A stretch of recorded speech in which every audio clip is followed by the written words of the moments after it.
Welcome to geo mine viral. Geo mine viral में आपका स्वागत है। हम लेकर आए हैं सेट 10 जिसके अंतर्गत ज्योग्राफिकल थॉट के पार्ट 3 को सॉल्व करेंगे। इसके अंतर्गत 25 क्वेश्चन आएंगे। चलिए स्टार्ट करते हैं पहले प्रश्न के साथ। पहला प्रश्न है, who founded radical geography and edited the revolutionary journal Antipode और radical geography journal of geography at Clark University in 1969। कट्टरपंथी भूगोल की नींव किसने रखी और 1969 में क्लार्क विश्वविद्यालय में क्रांतिकारी पत्रिका एंटीपोड और रेडिकल जर्नल ऑफ ज्योग्राफी का संपादन किसने किया था? ऑप्शंस है रिचर्ड पीट, डेविड हार्वे, विलियम बंज और डेविड एम स्मिथ। इसका सही जवाब आप अपनी कॉपी पर दे या कमेंट में दे और चेक करें कि कितना सही जवाब बनाते हैं।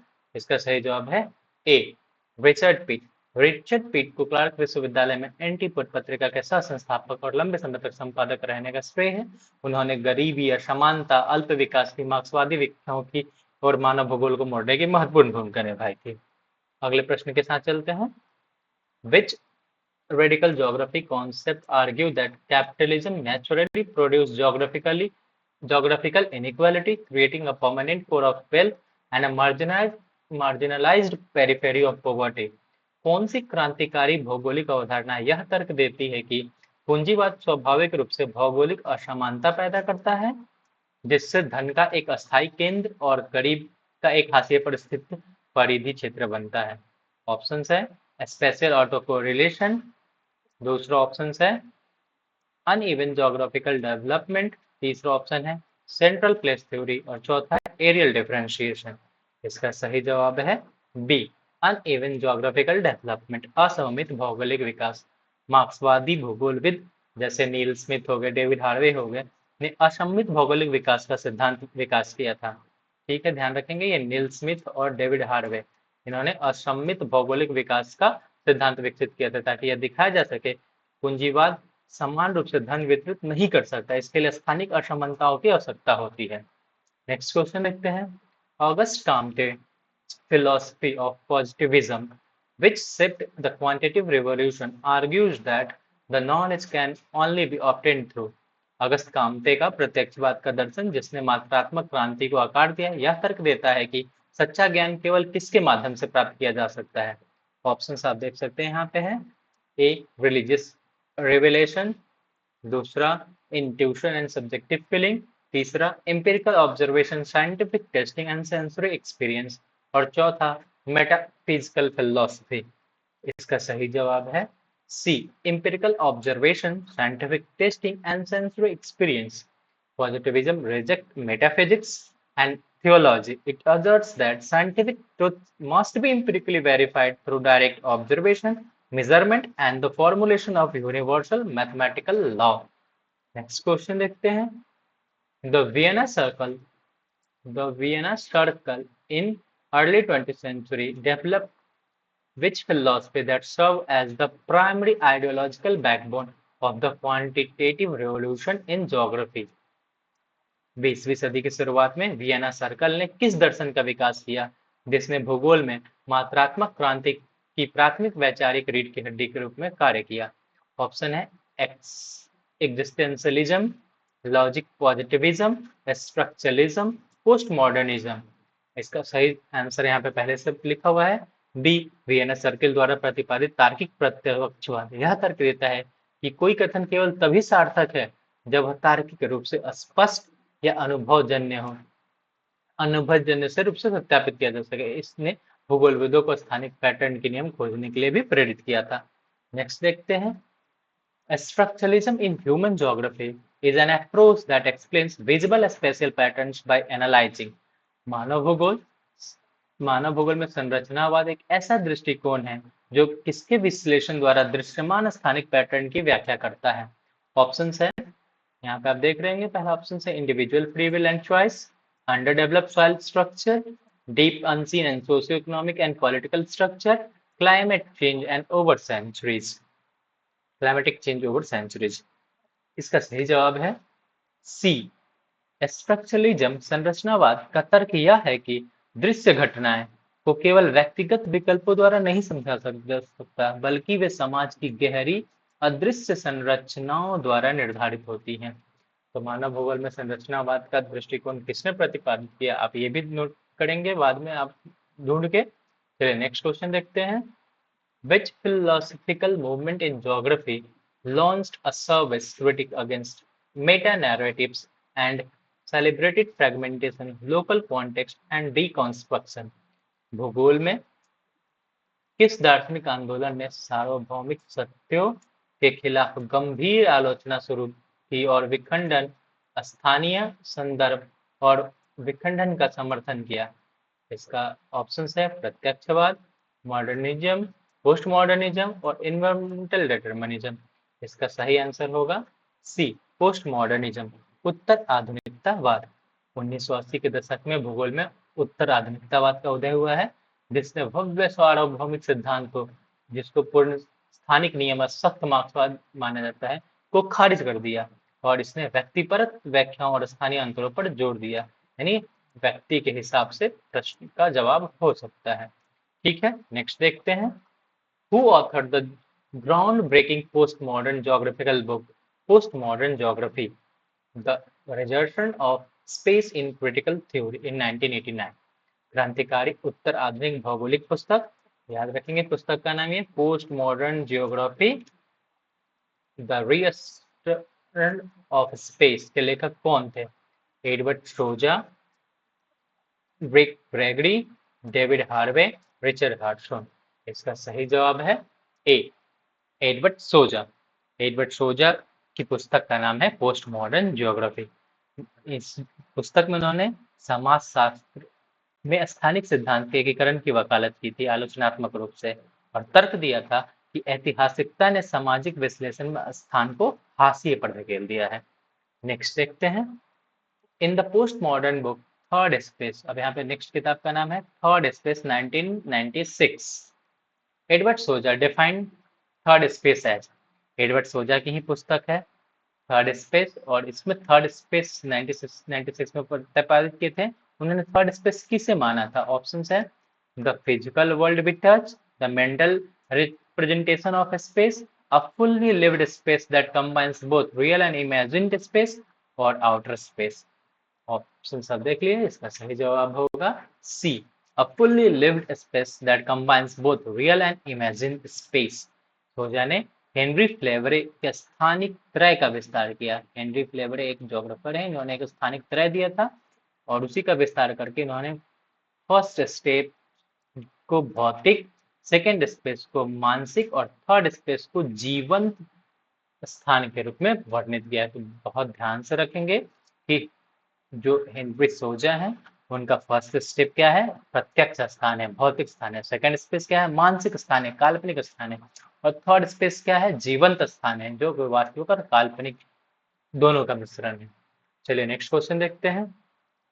Who wrote the post-structuralist critique Geographical Imagination in 1994, analyzing how Western geographic representation have historically sustained imperialism?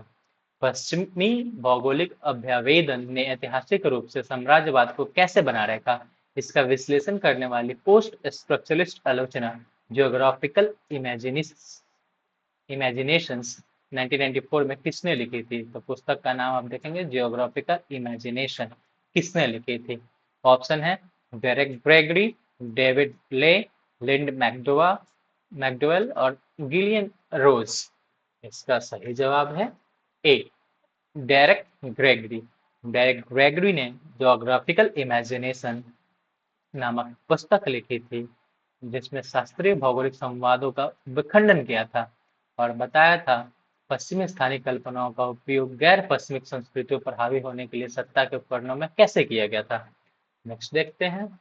Gillian Rose in her famous 1993 book feminism and geography, कभी क्वेश्चन यहाँ से भी बन सकता है कि ये गिलियन रोज की पुस्तक है feminism and geography, the limits of geographical knowledge criticise classic human geography for Gillian Rose ने अपने प्रसिद्ध 1993 की पुस्तक फेमिनिज्म एंड ज्योग्राफी में शास्त्रीय मानव भूगोल की आलोचना किस लिए की थी? ऑप्शंस है being unscientific, masculinist bias that treats space and geographical knowledge from a patriarchal viewpoint, ignoring physical process, और focusing too much on maps। इसका सही जवाब है B, masculinist bias that treats space and geographical knowledge from a particular viewpoint। यानी Gillian Rose ने अपनी पुस्तक feminism and geography में पुरुषवादी पूर्वाग्रह के लिए जो अंतरिक्ष और भौगोलिक ज्ञान का प्रतिष्ठात्मक दृष्टिकोण था उसकी आलोचना की थी। नेक्स्ट देखते हैं, which feminist geographer wrote the highly acclaimed book Capital Culture, Gender at Work in the City? Examiner gender inequalities in corporate workspace। किस नारीवाद भूगोलवेत्ता ने कॉर्पोरेट कार्य क्षेत्रों में लैंगिक असमानताओं की जांच करने वाली अत्यधिक प्रशंसित पुस्तक capital culture gender at work in the city लिखी थी? ऑप्शंस हैं लिंडा मैकडोवेल, गिलियन रोज, डोरिन मैसी और एनी बटीमर। इसका सही जवाब है ए, लिंडा मैकडोवेल। लिंडा मैकडोवेल की पुस्तक थी capital culture explored corporate space in London financial district, providing that workplaces are not gender neutral, they are actively structured by patriarchal power relation। Okay, next देखते हैं, the philosophical framework of critical realism in geography which seeks to understand generative mechanism behind social events was popularized by। भूगोल में critical realism, जिसका हिंदी होता है समीक्षात्मक यथार्थवाद का दार्शनिक ढांचा, जो सामाजिक घटनाओं के पीछे उत्पादित तंत्रों को समझने का प्रयास करता है, किसके द्वारा लोकप्रिय बनाया गया था? ऑप्शंस है एंड्रू शायर, डेविड हार्वे, रिचर्ड हार्टशॉन और फ्रेड किर्चॉफर। इसका सही जवाब है ए, एंड्रू शायर। एंड्रू शायर ने मानव भूगोल में क्रिटिकल रियलिज्म को लोकप्रिय बनाया। उन्होंने अपनी पुस्तक मेथड इन सोशल साइंस, इस किताब का नाम जरूर रखेंगे, मेथड इन सोशल साइंस, के माध्यम से चरम प्रत्यक्षवाद और शुद्ध सापेक्षवाद के बीच दूरी को पाटा था। नेक्स्ट देखते हैं, the landmark report the limits to growth 1972 which warned about global ecological collapse due to resource depletion was published by which think tank? संसाधनों के समाप्त होने के कारण वैश्विक पारिस्थितिकी पतन के बारे में चेतावनी देने वाले ऐतिहासिक report the limits to growth किस थिंक टैंक द्वारा प्रकाशित किया गया था? Club of Rome, IUCN, United Nation, Sierra Club. इसका सही जवाब है A, Club of Rome. Club of Rome के लिए MIT ने डोनेला मेडोज और उनकी टीम द्वारा तैयार की गई द लिमिट टू ग्रोथ, अब याद ध्यान रखेंगे किसके द्वारा तैयार की गई थी? डोनेला मेडोज, ये हेड थे और बाकी इनकी टीम थी, में कंप्यूटर मॉडल का उपयोग करके भविष्यवाणी की गई थी अनियंत्रित आर्थिक और जनसंख्या वृद्धि के कारण 21वीं सदी तक संसाधन समाप्त हो जाएंगे। नेक्स्ट देखते हैं, Charles Darwin seminal book on the origin of species in 1859 profoundly influence geography bye. Charles Darwin की मौलिक पुस्तक on the origin of species ने भूगोल को किस प्रकार गहराई से प्रभावित किया था? ऑप्शन है promotional theological theology, providing evolutionary and environmental concept that shape Waddell's determinism and Davis cycles of erosion, providing that the earth was flat, forbidding field exploration। इसका सही जवाब है D, providing evolutionary and environmental concept that shapes Waddell's determinism and Davis cycles of erosion। Darwin के विकासवादी सिद्धांत ने Frederick रेडजल के राज्यों का जैविक इकाइयों, लेवेंसरम जिसको बोलते हैं, के रूप में मानने के लिए प्रेरित किया था, और विलियम मॉरिस डेविस का भौतिक परिदृश्यों का विकासवादी जो चरण दिखता है, युवावस्था, प्रौढ़ावस्था, वृद्धावस्था, ये भी प्रेरणा इन्हीं के कारण मिली थी। ठीक है, थोड़ा सा स्लाइड शुरू हो गया, मैं इसको 1 मिनट फिर से वहां पे लेके आता हूँ। फ्रॉम करंट स्लाइड से चलते हैं। ठीक है, चलिए नेक्स्ट चलते हैं। William Morris Davis formulated his legendary geographical cycle of erosion in 1889, stating that landscape is a function of phi of Davis, which consists of। William Morris Davis ने 1889 में अपनी प्रसिद्ध भौगोलिक अपर्दन चक्र का प्रतिपादन किया था, जिसमें कहा गया है कि स्थलाकृति डेविस के त्रिक का परिणाम है। और ये डेविस के त्रिक में क्या शामिल है? ऑप्शन है structure, process, stage, uplift, erosion and deposition, climate, vegetation and soil, time, space and geometry। ये बहुत आसान है, इसका सही जवाब आप आसानी से दे सकते हैं, इसका ए है। डेविस ने एक स्टेटमेंट दिया था, landscape is a function of structure, process and stage. Structure, process and stage पहले स्टेटमेंट में आप देख रहे हैं। नेक्स्ट देखते हैं, यानी जो स्थलाकृति होती है वो संरचना, प्रक्रिया और अवस्था का परिणाम होती है। नेक्स्ट क्वेश्चन देखते हैं, which German geomorphologist rejected David's cycle of erosion and proposed morphological analysis? ये जो morphological analysis based on tectonic uplift and denudation rates, किस जर्मन भू-आकृति वैज्ञानिक ने डेविस के प्रजनन चक्र को खारिज कर दिया और विवर्तनिक उत्थान और क्षरण दरों के आधार पर रूपात्मक विश्लेषण का प्रस्ताव दिया था? ऑप्शंस आप देख रहे हैं, यहाँ पे ऑप्शंस है, एक मिनट, यहाँ वॉल्टर पेंग, अल्बर्ट पेंग और अल्फ्रेड हेटनर और फ्रेडरिक वॉन रिस्टहोफेन। इसका सही जवाब है A, Walther Penck. Walther Penck argued that landscapes are formed by the continuous competition between tectonic upliftment rate and denudation rates, ठीक है, proposing concepts like Abstygende and Abstygende, Abstygende waxing and Abstygende waning development। Walter Penck ने ही तर्क दिया था कि स्थलाकृतियों का निर्माण विवर्तनिक उत्थान दरों और क्षरण दरों के बीच निरंतर प्रतिस्पर्धा से होता है, और उन्होंने इसके लिए एक वैक्सिंग और वेनिंग शब्द की अवधारणाएं दी थी। नेक्स्ट क्वेश्चन देखते हैं, the concept of pediplanation and the formation of pediments in arid landscape was developed by which South African geomorphologist? शुष्क परिदृश्यों में पेडिप्लेनेशन और पेडिमेंट के निर्माण की अवधारणा किस दक्षिण अफ्रीकी भू आकृति वैज्ञानिक द्वारा दी गई थी? ऑप्शन है L C King, W M Davis, Walther Penck और जीके गिलबर्ट। इसका सही जवाब है, बहुत आसान है, ए, एलसी किंग। एलसी किंग, जिसको लेस्टर चार्ल्स किंग ने पेडिप्लेनेशन अपर्दन चक्र का प्रतिपादन किया था और तर्क दिया था कि शुष्क और अर्धशुष्क वातावरण में ढाल के पीछे हटना और पेडिमेंटेशन मुख्य प्रक्रिया है। नेक्स्ट देखते हैं, who is widely recognised as the father of modern geomorphology? ठीक है, for introducing the principle of dynamic equilibrium, ये आप पहले भी पढ़ चुके हैं, and quantitative process study in geology, भूविज्ञान में गतिशील संतुलन के सिद्धांत और मात्रात्मक प्रक्रिया अध्ययन की शुरुआत करने के लिए किसे व्यापक रूप से आधुनिक भू आकृति विज्ञान का पिता माना जाता है? ध्यान रखिएगा, father of modern geomorphology, principal of dynamic equilibrium को प्रपोज किया था। ऑप्शन यहाँ पे देख रहे हैं, गिलबर्ट, पॉवेल, डटन और डेविस। इसका सही जवाब बहुत बता सकते हैं आसानी से, गिलबर्ट, क्योंकि पहले भी हमने देख लिया, जिनका पूरा नाम था ग्रोव कार्ल गिलबर्ट। इन्होंने 1877 में geology of the Henry mountains में अपने मात्रात्मक अध्ययनों के माध्यम से गतिशील संतुलन का नियमों, नदी पदार्थ सिद्धांतों और बल प्रतिरोध अनुपातों की स्थापना की थी। The geological concept of base level of erosion, the lowest limit to which a river can erode its basin, usually sea level, was introduced in 1857 by अपर्दन का आधार तल, जिसको बेस लेवल ऑफ इरोजन बोलते हैं। बेसिकली क्या होता है, वह न्यूनतम सीमा होती है जहां तक कोई नदी अपनी घाटी को काट सकती है। ठीक है, कि भूवैज्ञानिक अवधारणा किसके द्वारा प्रस्तुत की गई थी? ऑप्शन यहाँ पे देख ले, Powell, Dutton, Gilbert, Arthur Holmes. बहुत आसान है और अक्सर एग्जाम में पूछा जाता है। इसका सही जवाब है ए, पॉवेल। जॉन बेस्ली पॉवेल बोलते हैं, इन्होंने बेस लेवल का कॉन्सेप्ट दिया था। कब दिया था ध्यान रखेंगे, 1875 में दिया था।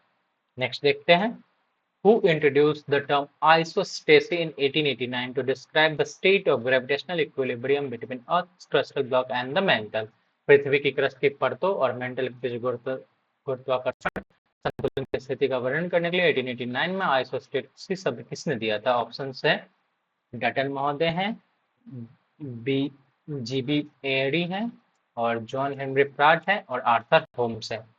इसका सही जवाब है ए, डटन महोदय। डटन महोदय ने आइसोस्टेसी शब्द गढ़ा था 1889 में और समझाया था कि कैसे हल्के क्रस्ट खंड सघन खंडों की तुलना में संतुलन में ऊंचे खड़े रहते हैं।